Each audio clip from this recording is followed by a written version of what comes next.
Hej och hjärtligt välkomna till Pressträff Direkt med Maha Energy. Pressträff Direkt är ett samarbete mellan bolaget, investerarbrevet.se, Facebookgruppen Aktier och Direkt Studios. Ni som tittar live kan under sändningen som vanligt ställa frågor direkt till bolaget, och det gör ni med fördel och på enklaste sätt i Direkts kommentarsfält. På länk ska vi nu ha Jonas Lindvall, vd, och han kommenterar från Oman, och CFO Andres Moderelli är på plats i Kanada. Presentationen kommer nu att fortsätta på engelska. Hello guys, how are we today? We are just fine. Thank you very much, Carlo. And Andres, doing fine? Very well. Very well from Calgary. Thank you for asking. Excellent. Well, Jonas, today Maha delivered its Q2, the Q2 results. Could you walk us through the quarter and your outlook for the future, please? Certainly, Carlo, and thank you very much for hosting this webcast again. And welcome everyone that's watching live here on YouTube.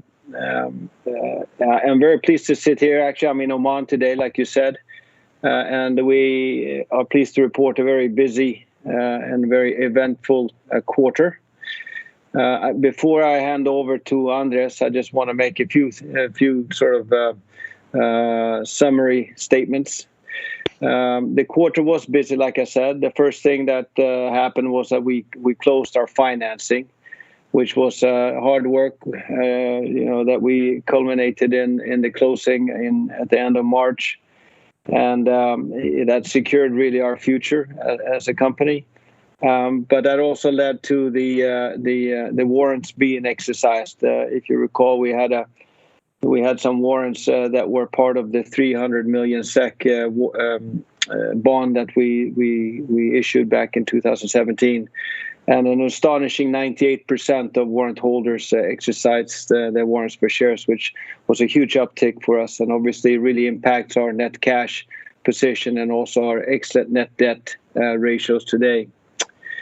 The quarter saw a continuing increase in oil price. It was almost a linear gradient for the quarter. We started the quarter at $65 per barrel, ended it at 77. There has been some weakening since the quarter ended. Currently, we're back to about 65, but the strong oil prices really helped us. What turned out to be quite a troublesome quarter for us at the T field. We did suffer some mechanical issues on one of our best producing wells, T1, which was down significantly for the quarter. All in all, we lost about 880 barrels of oil per day during the quarter because of these mechanical problems. I'm pleased to report, though, that as of mid of June, they were all resolved, and all our fields are producing as per plan since middle of June. So we can breathe a sigh of relief there. We also increased we accelerated our growth in the Illinois Basin, Indiana area. We are currently drilling. We're very, very busy there, and we have some great results coming out of Indiana. In fact, with only 3 out of 9 wells that are currently been drilled and stimulated, we are already at almost 400 barrels per day of oil production consistently, and lots more to come from Illinois. We also set a record, Wall Grove 11-6, which was one of the wells that we drilled here during the summer. Came out on initial productivity of over 120 barrels per day, which for Illinois and Indiana is an incredible achievement, considering that just 6 years ago, initial production from these wells would be in the 50 barrel per day range. So we're very pleased with the outcome there. And last, before I hand over to Andres, who's chomping at the bit, we started drilling our first horizontal well in the T field. We did that on the 9th of July, and I'm pleased to report that as of today, fresh off the press, we are at 1,874 meters. We're going to 90 degrees. We're currently about 37 degrees. So without further ado, I'll hand over to Andres, who will walk us through the financial figures for the quarter. Thank you, Jonas. Good day, everyone. Welcome to another quarterly webcast, and I'll just jump into our Q2 results. We have slide 4 up, which is a slide where we like to present certain financial highlights for this quarter and the past 4 quarters. These are in thousands of US dollars and unaudited figures. So at a quick glance, you can see this was another strong quarter. Revenues surpassed $15 million. That's up 41% from a year ago and is down 4% from the most recent quarter. EBITDA was $9 million. That was up 1.6 times versus a year ago and down 10% versus the recent quarter, mainly as a combination of the lower revenues and the higher OPEX that we were referring to earlier. Net result was 2.6. That was 5.4 times higher than a year ago and down 53% versus Q1 for reasons that I will go through in another slide. But one of the contributors to this, and as Jonas was referring to, was the lower production this quarter, just over 3,100 BOPDs, mainly due to certain planned and unplanned well interventions. This in turn was partially offset due to the increased realized price. This quarter that was up 126% from a year ago and 16% versus Q1. This also lifted our operating netbacks. For the quarter, these were up 157% from the comparable period a year ago and 5% from Q1 2021. The net result of 2.6 translated into 2 cents of EPS for the quarter. Going to the next slide 5, we present certain balance sheet highlights. And also, as you can see at a glance, the balance sheet remains increasingly strong and conservatively leveraged. Cash and cash equivalents for the quarter ended up 34 million. This increased our working capital to be at a surplus of almost 23 million, mainly following the refinancing and equity transactions of the quarter, but also after contemplating the payables that arise from the capital activity in the quarter. Total assets and shareholder equity both significantly increased due to the capitalizations from the debt and equity transactions during the quarter. The 300 million krona bond was repaid early in May, was early redeemed following the BTG financial transaction. And at the end of the quarter, net debt was at $20.5 million. Also in connection to the bond, TO2 warrants were exercised during May, just under 7.4 million, which translated into proceeds of 53 million kronas. All in all, these warrants had an exercise rate of 98% since over the 4 years. And there's no dividend plans as Maha continues to grow. Going to the next slide, where we show our quarterly production. Following the record production quarter during Q1, Maha underwent certain planned and unplanned well interventions this quarter, which affected its production, lowering the Q2. Despite this, and as we were referring earlier, revenues remained high due to the increased oil prices, the steady recovery in oil prices, now surpassing pre-pandemic levels. we're looking at 135% increase versus a year ago, and about 13% from Q1. Going to slide 7, there's certain key metrics that we like to keep track of. Netbacks being one of them, being netback is basically what the return that is left on every barrel sold after royalties and operating expenses. This quarter's was 35, almost 35.5 netback. That's 1.6 times higher than a year ago, and about $1.70 versus the most recent quarter. And the higher Brent was the main contributor for this, this being partially offset by higher OPEX this quarter. And if we look at the chart in the lower left, we can see how these one-time items affect the unit operating costs. And in this quarter in particularly, it's twofold: is the higher costs and also the fact that during these well interventions, production had to be shut in. So basically, these creates a less cost absorption in our unit costs.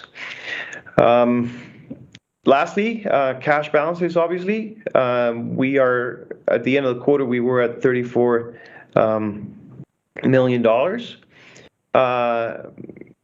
And now we can see that the company is well capitalized following the refinancing and equity transactions of this quarter. And last but not least, on slide 8, we also obviously track our net result. This quarter's was a 2.6 gain, lower than Q1. Basically from the lower sales, higher OPEX combination, the higher interest cost from higher loan amount following the BTG loan drawdown, and also from some unrealized FX from the USD appreciation on the USD denominated loan. But all in all, another strong quarter. If we exclude for a moment the LAK impairment, this will make it number 15 of consecutive positive results. So with that, I will hand it back to Jonas in Oman.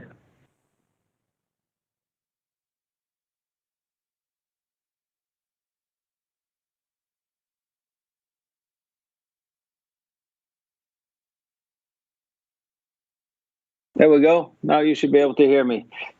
Yes. I read somewhere that the second most used phrase in 2020 was "you're on mute." So I'm guilty on that one. Thanks, Andres, for that. I think it's fair to say that if we look at our first 6 months, I think our revenue for the first 6 months is coming very close to the full year revenue of 2020, and the result of that is the combination, obviously, of higher oil prices. Last year, of course, was a very tough year for the oil industry in terms of oil prices, but also our improved production. So I'll give you a little bit of an operational update here. We'll start at the T field. The T field was really the main culprit for our reduced production numbers for the quarter. Like I mentioned at the introduction, for the quarter, we were roughly almost 900 barrels per day lost production from the T field compared to plan. And the reason for that is our star producer, TA1, was down almost for the entire quarter. It required, I think from memory, at least 3 different separate rig interventions to not only recomplete it as a pumper, but also to clean out and recover some mechanically stuck issues in the short string. At one stage, we even had some stickline wire stuck in there that we had to fish out. All in all, the TA1 well was down for 56 days straight, and that obviously hurt our production. The second issue on the TA field was, we completed the drilling and the testing of TA3. As you recall, we found Itaparica, a new formation that took some extra time to test. And when we went to put the TA3 on production, it produced, when we put it back to the battery, it produced slightly less than what we had planned for in our forecast. TA3 has since been recompleted and is now on pump. It was free flowing at first. So that really led to the reduction in production for our T field. On a more positive note, despite this, I would say that we delivered almost a 250,000 barrels from the T field.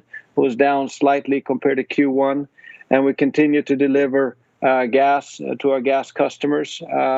And the new compression package that we installed late in 2019, early 2020, is working well. It's dehydrating the gas, and we are now waiting for more gas to come on after we finish the horizontal, which we spud at the beginning of July. So it's not really a quarterly event, but we can mention it as subsequent events. The TF4 horizontal, it's the primary objective, it's a single horizontal targeting only the Agua Grande reservoir. Agua Grande is about 2,000 meters below the surface.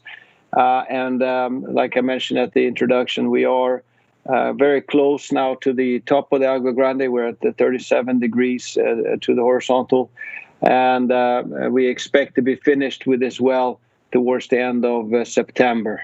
And this well, given that it is a horizontal, should produce quite handsomely. And the idea is that once this comes on production, we will be at plateau at the T field.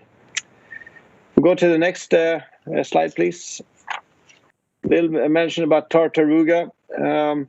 Tartaruga was slow and steady the quarter. The quarter was dominated by the testing of Maha 1 or the Tartaruga 3 well. Unfortunately, despite our best efforts, Tartaruga 3 continued to produce mainly water, despite our hopes that it would be dewatered and oil would still would increase. I think we will have to announce that Tartaruga 3 will be a subject of further investigations before we can do anything with that well.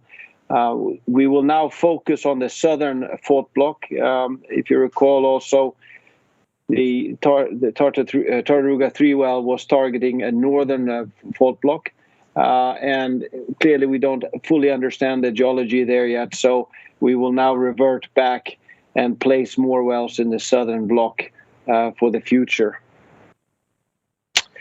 On the Petrobras divestment, we are told that Petrobras is in final negotiations for selling their 25%. We do not know who the incumbent might be, so we are still awaiting that process.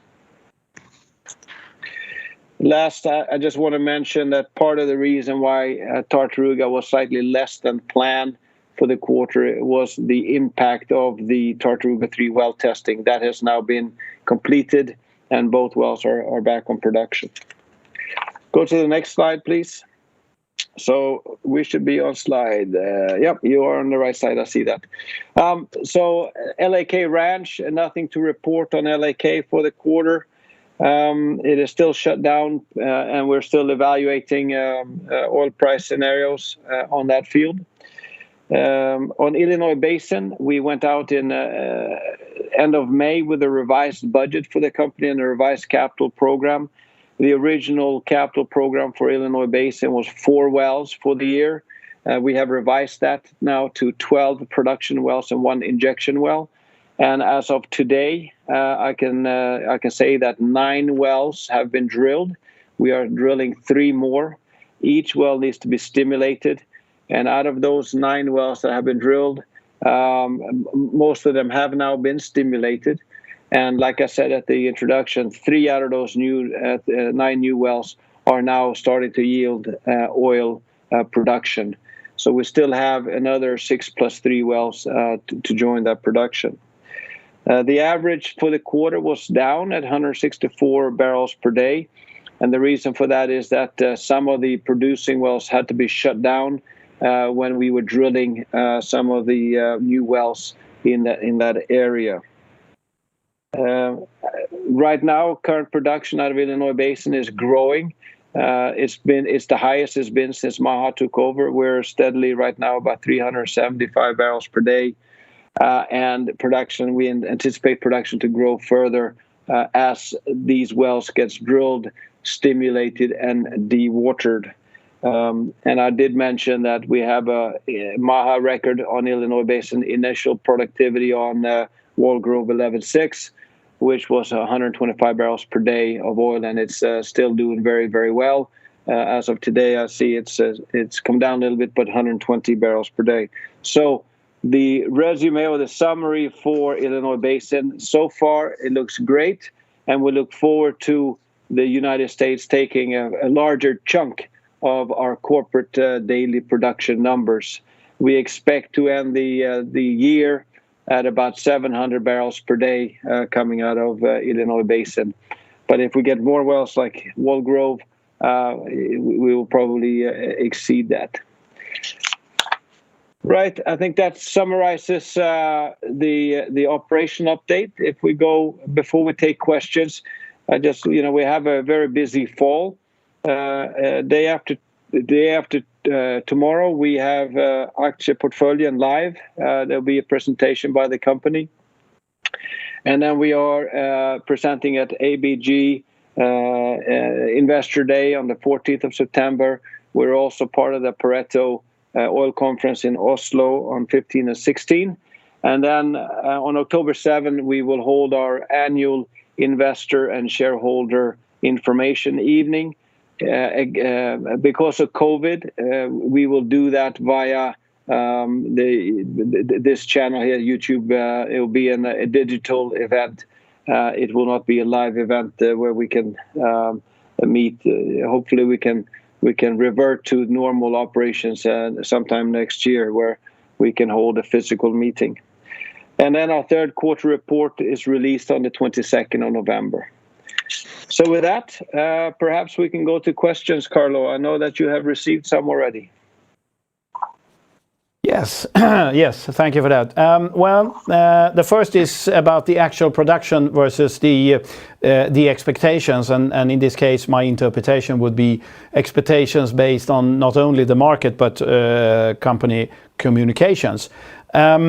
Where the expectation seems to have been higher than the outcome for Q2. Would you like to elaborate a little bit on that?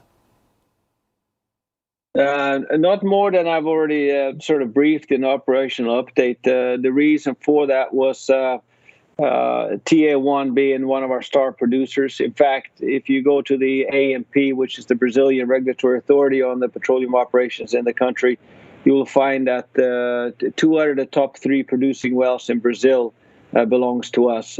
So when one of those key wells go down, it impacts us quite hard. Now, of course, we are busy drilling a new horizontal. The horizontal will be followed up with another horizontal in the Sergi. And once those 2 wells are in place, we should have sufficient,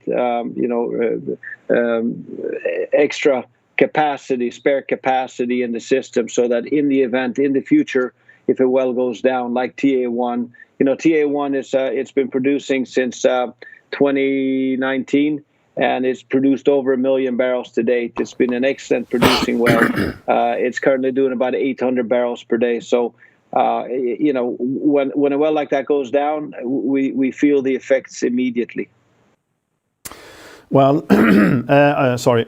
On the fly of that, I received a question here on digital, and you can answer this at your own leisure, of course. But what is the total production at the moment now that all the wells are producing, as they should, if the reader understands this correct? And what is the forecast for the upcoming month?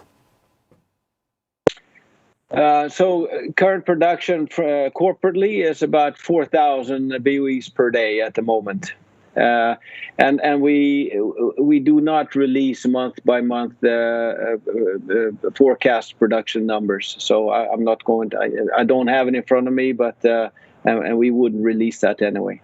All I can say is that our estimate for the year, the production forecast for the year, between 4,000 and 5,000 BOEs per day, is still valid. It still holds. We see no reason to change that at this point. And there's another question here regarding Tartaruga, and given the fact that you have gone through Tartaruga, it's just a very simple question. Will Tartaruga be producing on the same level as 2019? And if so, do we have any estimates? The quick answer to that is Tartaruga will not be producing in the 2019 numbers. The primary reason for that is natural decline. What we will look into is perhaps to recomplete one of the wells. We do have some shut-in production on one of those wells, and we are looking into that right now, which would be an easy game for us. But the overall objective now will shift towards the southern fault block, and we do have some proven reserves there that we can access relatively easy, but that will require further drilling. And in 2021 we have no drilling plans in Tartaruga. And as you are now in Oman, do you still expect to start drilling there on the first half of 2022? Yes, indeed. And jumping over to financials here, you mentioned the TO2, the warrant program here, and you mentioned the fantastic take up on 98%, if I'm correct. But could you elaborate a little bit more about the significance of the full utilization, more or less 98% of this program? Well, of course, it's a funny thing. Those warrants, typically you would expect, if economic theory serves you right, you should expect 100% uptake. But that's never the case. As long as I've been in the business, I've never seen 100% uptake on these kind of warrants. But 98% is excellent. I can only interpret that as, apart from, of course, being from a capital standpoint, but I can only interpret that as great confidence in our company, and that those funds, 53 million SEK that came in the second quarter, of course that really helps us in the sense that we're very, very well capitalized at the moment. I might want to add to that with the stronger oil prices and our current production, we are spending quite a lot of money on capital, but we are still seeing free cash flow after all expenses, all operating costs, royalties, G&A costs, and capex. We're still seeing positive cash flow. So, we're in an excellent position. I'm really happy with our current financial situation. We are gearing up. Cost and capital expenditures. We will be drilling now pretty much non-stop in TA for the foreseeable future. We will also be drilling in Tartaruga sometime next year, and we are gearing up here in Oman. So, this capital will find a home, but obviously in line with that, also our production will continue to grow. So, I think I'm very, very happy with our financial position at the moment, with strong cash balance and very low net debt ratio, really. I don't know if I answered that question. I rambled on a little bit there, but well, basically, I hope that satisfies your answer. Yeah, well, basically the strong oil price has increased the cash flow, which gives you the strong oil price has increased the cash flow, which gives you an excellent situation, and notwithstanding the warrant program. So I think that was a granular answer, if any. The Illinois Basin, you touched upon that, and you mentioned that this will be a significant part of your contribution. Would you like to put a number on that? Anything in the near future? No, I can't put a number on that, and it's not going to be a significant contribution to the corporate bottom line. I mean, right now at 400 barrels per day, you're looking at 10% contribution in terms of production. What I will say, however, is that Illinois Basin at these oil prices and these netbacks, it's bread and butter. It's slow and steady. It's safe. It's low risk. It is an oil price play. If oil prices go down to, say, $40 per barrel, we might have to take another look at our investment approach in the Illinois Basin. But we have lots of locations. I think our plan calls for drilling another 60 wells over the next 5 years, and I think that will suffice quite well. And it really is it's a growth of a solid leg in the United States, and also provides for further diversification security for the company. And I will be jumping around here a little bit geographically, because we have a question here from regarding TE1. The well 7 TE1 has gone from, and I'm just reading here, 2,460 barrels in March 20 to 961 in June 21. Any comments on apparently increasing lower output from this well? Reading between the lines there, Carlo, I think that the reader or the individual posting the question is referring to test data from when the well was drilled and tested back in 2019. I think it came on in March or April 2019. So you will see a natural decline, with these wells.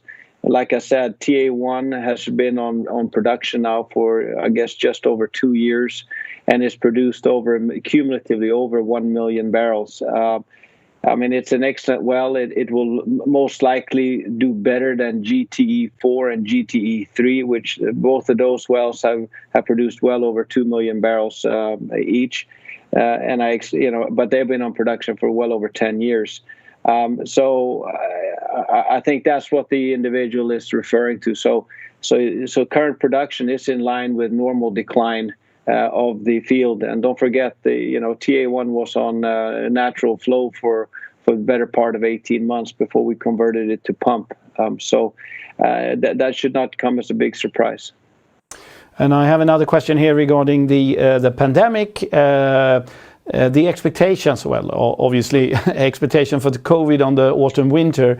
Have you taken any measures there? Would you have any estimates on the future, on the effect? No. I mean, COVID continues to affect us primarily at obviously on all three levels. You've got the oil price, that's market volatility. I think we see that in the current oil price, the fear of this Delta variant. It impacts us logistically. It's very difficult for us to move around. As an example, I am currently in Oman. Oman had their borders completely closed for a better part of, I think, 4 months to all foreigners. That has delayed us getting boots on the ground here. They're currently opening back up, so we will be able to start to populate this area here with our people and get things going. And getting people in and out of Brazil, although Brazil has remained open, has been a real challenge in terms of getting flights. It really becomes a logistical problem. But it's nothing that we can't overcome. It just means delays. And the third, of course, is the impact of people being sick. And we have had our fair share of COVID sick individuals, primarily in Brazil, where we've had some senior staff been taken out of action because of COVID. So it continues to play havoc, but I think it's we've all adapted to these new norms, and we all look forward, I think, to returning to normality as soon as we can. And I have a question here regarding Lac Ranch. At what oil price will you motivate to start? Currently we are reviewing Lac Ranch. It's hard to put a number on that because it's also depending on inflow performance. So we have taken the liberty of starting a few wells up here post second quarter, but we are still evaluating Lac Ranch. So I don't want to venture. There's no hard number that we can speak to. And in the previous quarterly update, you introduced the creation of an ESG team and launched a sustainability review. How is that developing? And can you give us some examples on the contributions? Sure, yeah. I mean, ESG is obviously an important factor now that we are growing. And I think towards the end of the year, I'm hopeful we'll support some of our pass some of our peers in Sweden in terms of production. So it is taking more and more of a center stage. One of the examples that for example our ESG team is concentrating on actually at the moment is the Sultanate here in Oman is requiring a greenhouse gas emissions report, and also how we can monitor and improve our greenhouse gas emissions in the Sultanate here. So we've been quite busy on that. We're also very busy on HS&E safety training, particularly in Brazil. We utilize this DuPont STOP system, which is a safety behavioral system program. It's very beneficial. It's been around for a very long time. So a lot of efforts going into training all our people, to those standards. And we're also implementing quick response teams for potential environmental spills. So they're keeping themselves very busy. And I have another question here regarding cost inflation or the price of the capex, as it were. Given the fact that the oil price is recovering, but we have the pandemic, do you see any development in increasing prices for the goods that you require, or is it stable, flat? We have definitely seen an impact of, I don't want to call it inflationary pressure, because with a downturn, a lot of equipment, a lot of people were laid off, and with the uptick in oil prices, there's been sort of a scramble to get to that equipment and personnel. So there's less equipment and less personnel in circulation. So, for example, in the Illinois Basin, I think our costs have been impacted by about 8%, more than what we had budgeted for on our drilling campaign there. In Brazil at the moment, costs are somewhat stable, and we haven't seen as much of an impact in Brazil as we had in the U.S. But I think the reason for that is market driven. The U.S. has a different market than Brazil, so I think that explains the cost increases in the United States. Mm. And what can we expect from Maha going forward? Consolidating existing business, opportunistic acquisition, or a bit of both? We'll see that. Yes, a bit of both. Well, thank you for that. It's been an interesting quarter, and it seems like things are getting, well, if not back to normal, so heading towards normality. Whatever that may be. So we thank you for the presentation, and if there is any further questions, please don't hesitate and send them directly to the company and to Victoria. Well, with that, I thank all the viewers, and I thank Jonas and Anders. Thank you. Thank you, Carl.